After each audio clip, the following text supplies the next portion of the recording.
Monday Night Football. So, Joined by Northwestern head coach Chris Collins.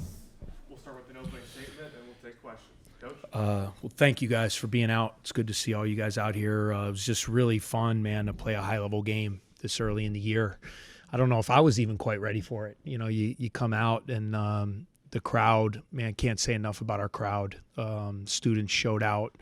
Not only just students, though. You know, our fans, I thought were great. I thought they gave us the energy we needed, you know, when we hit some lulls, when we were going through some stretches where we really needed that energy, and that's where a home court advantage comes into play. Thought it was a really high-level game. I mean, mistakes made by both teams, but I just think this was a game, you know, that was great for us to play and to learn from it. But when you win, it's a lot more fun to learn when you win. And, you know, I thought there were some key stretches to the game. You know, certainly we really talked about finishing the half strong. You know, I thought we had the game in control there for most of the first half, and then they scored 4 straight layups, and they got the lead at 25-24. And we really talked about finishing the half, and I think we went 11-0, you know, to finish the last 4 minutes, which was huge. You know, and then like good teams do, they came out. You know, Holmes hit a couple pick and pop threes. They got some momentum. You know, you felt like the momentum was kind of shifting, and then every time that happened, I thought our guys just really dug down. We got some stops. We scored when we needed to. We got to the foul line. You know, huge contributors. Obviously, I've been talking about it. Nick Martinelli being able to be back in kind of a normal role.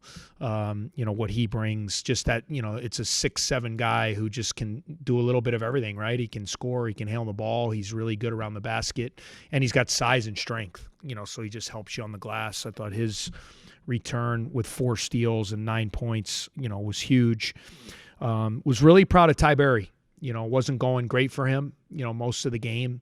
And I always preach to all these guys about, like, throwing yourself into doing other things, you know, and then the shots will just happen.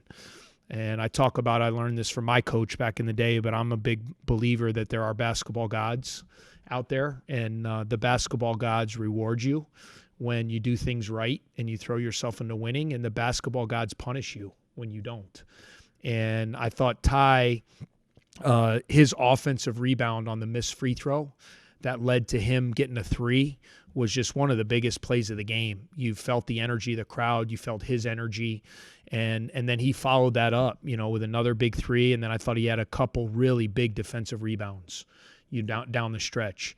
Ryan Langborg was fantastic tonight. I mean, we knew coming into the game that they were going to try to take the ball out of Boo's hands with their pressure, and we really worked a lot these last couple days on those other guys being confident to handle the ball. You know, and Ryan and Brooks primarily were the 2 guys that kind of took that on.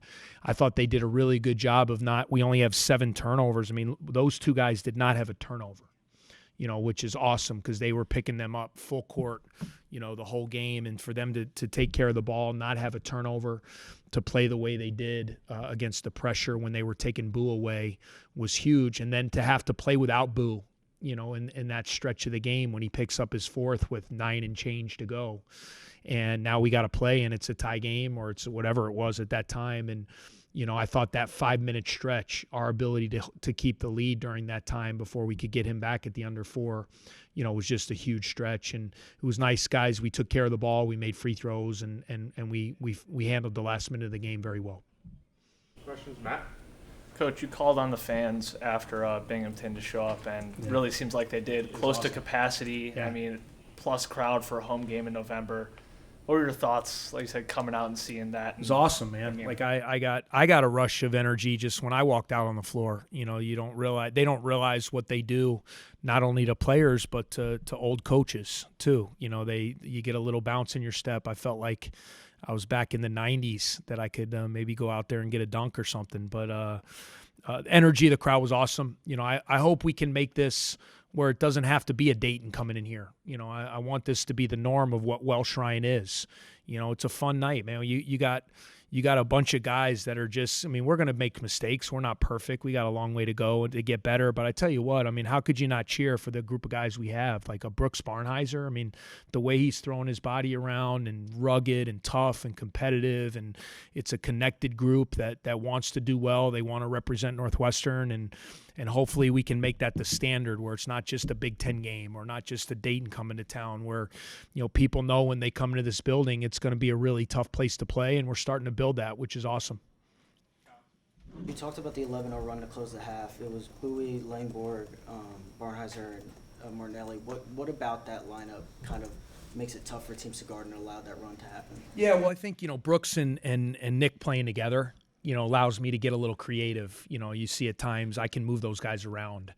You can put Nick at the elbows. You can put Brooks over on the side. Both those guys are outstanding post players.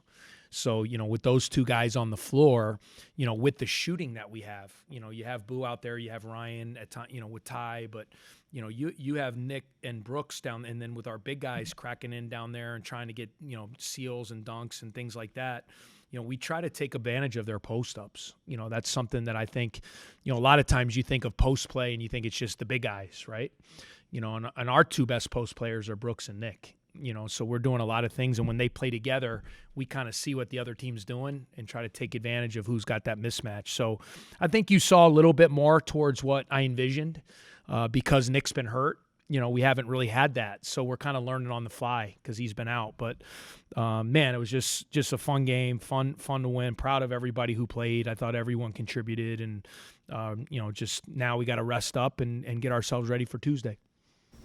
Coach, you touched on being able to stay in the game after Boo picked up his fourth foul. You touched on it meant to you, but what do you think it means for the team and their confidence being able to seeing the team stay in the game for a couple minutes after he picked up that Yeah, foul? I think it's awesome. For a team to see all of a sudden your best player, picks up a fourth foul. There's a lot of game pressure. The other team feels momentum, and now he picks up a fourth with almost 10 minutes to go. And it's like, okay, Boo can't save us right now. We got to do this together. And I thought you saw, Ryan Langborg, really took a step forward today. I mean, that's the kind of player I knew we were getting. But you got to understand, too, when you come into a new situation, you're kind of feeling it out a little bit, right? You don't want to step on toes. You don't want to. And, I felt like he was being kind of a good guy with that. And I really want him to be. We need that aggressiveness, for him to come out and get 19 and make free throws there at the end. Like, we need that. We need to take pressure off Boo, and Brooks is emerging, as just an elite player at this level, which is exciting. And now all of a sudden you get Ty playing well and our big guys, two-headed monster, and what Nick can bring. You're seeing kind of the makings of what our team can become. And then we can get our young guys better. That's the thing. We got young guys that we really like. But at the end of the day right now, we're trying to win. Right, so we're going to continue to develop our young guys and try to build some depth through that, but understanding that the guys that were out there tonight are really going to carry the load for much of this year. You talk about Brooks, and the offensive rebounds kind of stand out more than the defensive, especially on that second Ty Berry three where he kept it alive. I think on 2 offensive rebounds. Where is he on your list of players that you've had in terms of effort? Because it seems like wherever the play is, he's there. I mean, he's a warrior. I mean, I just love the guy. And I always have. You saw that when he was in high school. Guy'd run through the wall for his team, and he's just a competitor. He's trying to win, and he loves to be physical. He loves to mix it up, and he's such a mismatch problem. Because I mean, how many times was he kind of our point guard tonight, right? I mean, he's bringing the ball up, yet he's our best post player, and super rugged, and you can move him around. So he's emerging. I've said all along, you need, in order to be really good, you need your best guys to be best guys and be elite players. And our best guys were really good tonight. But, man, I love having Barnhizer on my team. I'd go to any battle with that kid any day because he's going to have your back and he's going to fight to the death. To the back. Talk a little bit about your defense, because obviously Dayton had an unreal shooting day, but Yeah. that was out of the norm based on their opener. They were 5 Yeah. for 23 in the opener, 12 for 23 today. So Don't remind how me. much do you chalk that up as like a good shooting night? And also talk about defending home, particularly the work of Nicholson and Preston against him. He's a unique guy to defend Yeah. with all he can do out of the post. Honestly, guys, we came into the game with the game plan of really trying, as you guys know, we're very aggressive against big guys, and we want to get the ball in their hands, and we double the post and give them credit. I thought they did a great job early in the game attacking it, and they were really hurting us on the skip passes, on getting the ball to the second side of the floor and hitting threes. So we ended up calling off our double teams, and we challenged our big guys to play him more one-on-one, and they're against a great player. There's going to be some plays like he goes in there with an incredible dunk and he hit a couple, but overall, I thought it enabled us to kind of keep our defense intact, taking off some of those double teams, but give those guys credit. I mean, Brea, a couple of those he pulled from 30 feet off the dribble. And contested, and sometimes you got to tip the cap to good shooting. Nate Santos hits a big three late in the game in front of their bench. So, credit their shooting. But, for us to kind of withstand that shooting and hang in there and come out with the win shows a lot about my team. To the middle. Coach, no field goals in the last 4:29. I felt like last year kind of this team's mentality was kind of grinding out ways to win, and early through the first 2 games that's been the same thing. Could you just talk to that perspective a little bit? Yeah, it's a little misleading when you say no field goals, though, because I thought we did get to the line. Boo went in there and drove late in the clock. He got fouled. Ryan drove late clock, got fouled. So, I still thought we got some good stuff. But you win with doing dirty work. You win by getting stops. You got to dig down. You got to stop the other team from scoring. You got to get loose balls. You got to get long rebounds. You got to understand time and score. Ryan Langborg, his play off the missed free throw, right, late in the game where he digs that rebound out. He knew we had a timeout. We always talk about know how many timeouts you have and know what the arrow situation is. He called that last timeout, which enabled us to get the ball out of bounds. We got the ball in, got fouled. And, those are huge plays. Those are winning plays, and those are things you work on heading into the season. But understand, it's a lot different in practice. When there's not 8,000 people here and you feel game pressure and all those things. When you do it under pressure in games, that's when you really get better as a team and individually. So that was really good at the end. More, Alex? Coach, last season a good Pitt team came in November, hit 14 threes. Why do you guys keep reminding me about all these things? Like, Well, I'm in a good mood, Alex. And then So my Dayton- best friend came in and beat me by 40. Why don't you just say that last year? Come So on. Dayton's 12 today, but besides the result, what did you kind of view as the biggest differentiating factor between those 2 early season games? Well, I prefer not to really remember anything about the Pitt game. We gave up about 100 points. It was not a fun night by any stretch of the imagination. But tonight, I told you guys, we scheduled this game because we lost. We're not in the Gavitt games this year. We do not have the ACC Challenge. So it was really important to us to kind of substitute those games that you normally get with high-level opponents. And as we looked at it, Dayton is a winning program. They have a great fan base, terrifically coached. They have terrific players. Like, this game made a lot of sense for us to test ourselves, early in the season. And so, to be able to win this game on November 10th when we're still very much a work in progress is a huge positive sign. Now, where do we go from here?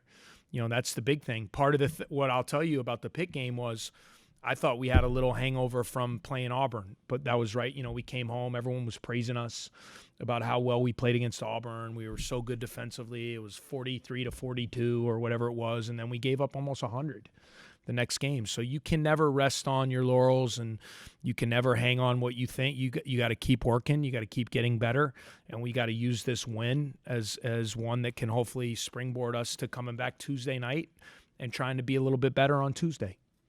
Last one to Matt. Coach, Dayton's press, not a lot of turnovers, but some late shot clocks and a couple close calls. Was that something you expected, and how do you plan to prepare the team better for pressure going forward? Yeah, I thought we did pretty good against it. 7 turnovers. That's pretty darn good when a team's trapping you and pressing you the whole game. I'm not sure what you saw there, but I thought we handled the pressure really well. We shot almost 50% from the field for the game. We're 16 for 20 from the line. I thought we did a pretty good job. Were we perfect? No. But we did not turn the ball over. And, we knew they were going to try to get the ball out of Boo's hands. Like that's how they played. We've seen they've done that in their exhibition game against Ohio State. They did that in their first game. They like to pressure and get the ball out of the point guard's hands and make other people bring it up. So we did prepare for that. And, 14 assists, 7 turnovers against a pressing team, to me, is a job well done in that area. wrap Thanks, us up Coach. with Coach. Thank you. All right, guys. See you Tuesday. Thanks, guys. Jordan, the questions? Jake? For either of you, having Nick Martinelli back in the fold, off kind of getting back off of his injury, contributed 9 points, also had 4 steals. How do you evaluate how he played tonight, and how important he is to this team down the stretch? Yeah, he's huge. I think that the good thing about Nick is he loves ball, and like Nick's problem this summer was our coaches had to tell him to chill out, to stop working out so much, and like you just want guys on the team like that.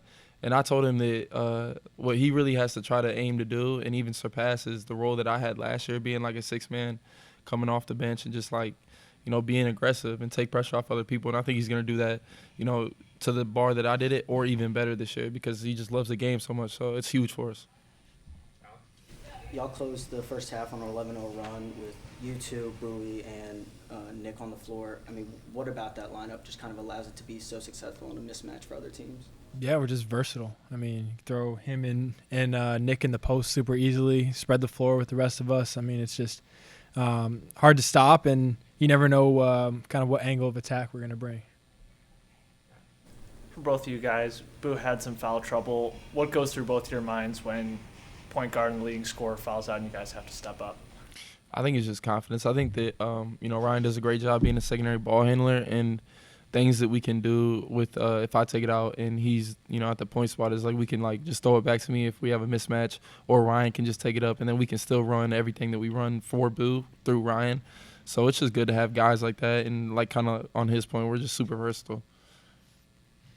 Against a press like they have, talk about like the importance of having like you said, just like 3 primary ball handlers who can like solve that. Like how nice does it feel like you always have like an outlet, and then Nick too at times? Yeah, I mean, it's really just about poise. Can't let him speed you up. I mean, at the end of the day, like I think we're all Division I basketball players, and it's just about confidence, bringing up the floor, like he said, but just kind of being there trying to speed us up. And if you don't let him do that, then it's almost phony in a way. Not, and you just got to bring it up, not turn it over, and you don't let them get the momentum.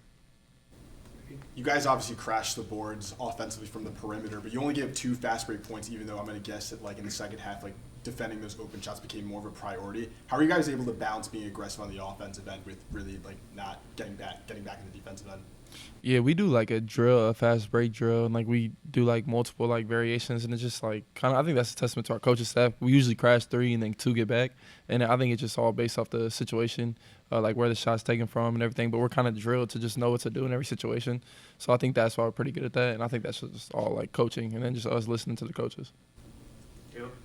And for Ryan, you know, after that first game, you come out, what level of comfort did you feel more so tonight than you did in the first game to have 19 points and obviously 39 minutes as well, playing most of the game? I mean, it's honestly just, it was awesome playing in front of the fans again tonight. It was so much fun. And every time we had a big play, it's like all the nerves, all the butterflies, whatever, it all goes away. I mean, you just kind of fall into the game you love. But no, it was fantastic. And it's obviously great to get a win on home court. Yeah, Brooks, obviously you kind of had your second consecutive double-double today with wins and rebounds. Can you kind of talk about your emphasis on the boards, especially obviously on Monday against Binghamton? There was a little bit of struggles preventing those offensive rebounds. Can you talk about, I guess, your role on that front? Yeah, I think that like kind of what I try to like focus on is just like rebounding, because I think the game comes easier if like I'm just out there worrying about defense or worrying about rebounding and like the little things. And just I know that a lot of the guys on our team do a really good job like boxing out. I might have 10 rebounds, but it's a testament of everybody getting their man off the glass and then me just kind of going and finding the ball. So I mean, I know it says like that I have like 2 back-to-back like double-doubles, but like that's really like a team stat. I feel like just because everybody does a great job and boxing out, getting their man off, and then I'm able to go clean it up. But it's just big because like coach always like is, you know, telling everybody that we got all 5 got a rebound, and it's just so happened to be me that has got the rebounds the last 2 games. But I think everybody has that kind of mentality. For either of y'all, Dayton made 12 threes, but you forced 15 turnovers, held them to only 18 points in the paint. How do you kind of assess today's defensive performance overall? I think it was a step up, but I mean, like you said, that's too many threes to give up. We got to make them get some tough buckets inside as well. So stuff to work on, but I mean, we all played super hard, fought together, and I think that's the positive of it. Back left. For either of you, it seemed that whenever you guys went on a big run or got up big, Dayton was able to come back and cut it close. What was the message in the huddle during those timeouts? I think just like stay confident, and I think our coaches did a good job today. Just like I remember a play where Nick kind of like sold out on a shot fake, and then I think number 4 on their team hit a big 3, and I think it cut the lead to like 5 or like back to 4, I think it was. And it was just big because the 7 to 4 point swing is huge, especially at the time. I think it was like 4 minutes left in the game. And it was just coach saying, like, we're good. Like, next play mentality. I think that's kind of like all we do, especially even in practice. It's kind of like that. If you make a mistake, everybody's like, all right, it's all right, next play. I think that's kind of what we were doing. And then we were able to pull out the win because everything was the next play. So that's what we did a good job of. For either of you, Ty had 2 big threes down the stretch. How good is it to see him get going? And then also just how big is he going to be for your guys' success this year? I mean, he's huge, and I know he struggled from 3 a couple games, but it's great to see him get that confidence. I don't know if you could all see when he hit those shots, our whole team just lit up. I mean, we're happy for him, and so great to see him get that confidence back because he's a killer in practice, so we need him. Yeah, Ty's going to be huge. Like, I think just to, like, emphasize what he did, like, what Ty does for us every day. Like, a lot of people won't see it, but, like, he's the most energetic dude. He's the captain of our team. I mean, it's huge to see him because he's going to have, like, super big games, so it's just awesome. And I'm, like, happy for him and just happy that, like, he could do that because those 2 threes were a huge reason why we won the game, so it's going to be awesome to have him back. Time for a couple more. Back left. We've had, not tough, but obviously like a worthy opponent in Dayton today. Some tough games coming up against, Big Ten opponents, Purdue, Illinois. What do you think are the main things you're looking to improve? I think like he was saying, it starts on defense for us. Kind of our tenacity needs to continue to grow as a group. Kind of just being a hard-nosed team. And then the offense is going to take care of itself. We're not worried about that. We were talking about, we got versatility. We just got to believe in each other and fight. That's about it. Last one, Caleb. Brooks, you're one of the grittier ones on the team. The offensive rebounds maybe don't come as easy as the defensive. You're on the floor getting dimes to Ryan from the floor. Is there anyone you model that after, the motor that you have? Is there anyone you watch that made you have a motor that really never shuts off? That's a great question. I think that I don't think it's any person, but for me, it was just like being a freshman. I had to do that to get on the court, so I just think it's a part of me. Or as a sophomore, but I think that's just kind of where that comes from because, those are things that, ultimately contribute more to winning than, just scoring or just rebounding. But doing the little stuff, I think, is kind of like my identity, and I don't want to ever lose that. I know, I have a bigger role now, but I'm never going to lose, what got me onto the floor. And I just try to do that every game because, without that, I wouldn't be out there. That'll wrap us up. Thank you. Thank you, guys. Thank you.